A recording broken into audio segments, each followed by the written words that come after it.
அதிசயங்கள் செய்கிறவர் நம் அருகில் இருக்கிறார். அற்புதங்கள் செய்கிறவர் என்றும் நமக்குள் வசிக்கிறார்.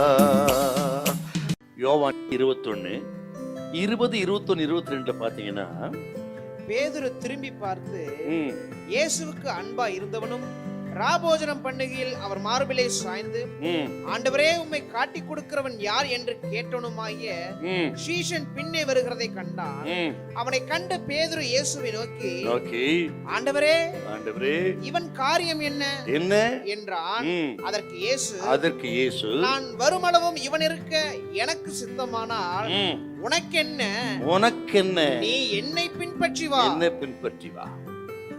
உங்களை சந்திச்சிட்டாரு ஆண்டவரே. சீமோன் பேதுரு ஊழித்து கூப்பிடுறாரு. ஒரு ஊழி எப்படி இருக்கணும்னு சொல்லிட்டு இப்ப சொல்றாரு, என்னை பின்பற்றி வா சீமோனே. அப்படி வந்துகிட்டே இருந்தவரு திடீர்னு திரும்பி யோவானை பார்க்கிறார். பார்த்து, ஆண்டவரே, இவன் காரியம் என்ன? இதே வேலை தாங்க இந்த சீமோன் பேதுருக்கு. எப்ப பாரு ஆண்டவர் சொல்றவன மனுஷரை பிடிக்காக வாப்பான்னா, ஆண்டவரே நான் பாவியாய் மனுஷன். ஆண்டவர் பார்க்கறத விட்டுட்டு தன்னை பார்க்கிறாருங்க.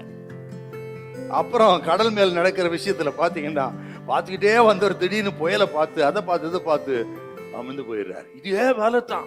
இப்ப உயிர்த்தெழுந்த தெய்வம் வந்து கூப்பிட்டு இருக்காரு, மறுதளிச்சால கூப்பிட்டு இருக்கிறாரு, சந்தோஷமா ஃபாலோ பண்ணி போகணும் இல்ல, போனவர் திடீர்னு மறுபடியும் திரும்பிட்டாரு. இதே வேலை தான். யாருக்கு? உங்களுக்கு தான். அநேக நேரத்துல திரும்பி பார்க்கிற சுபாவம் இருக்குது.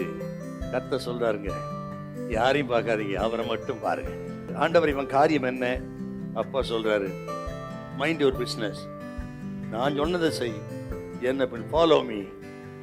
உன் வேலையை பாருப்பா. அவன் வேலை நீ ஏன் தலையிடுற? அவன் அழைப்பு வேற, உன் அழைப்பு வேற. அவன் முடிவு வேற, உன் முடிவு வேற.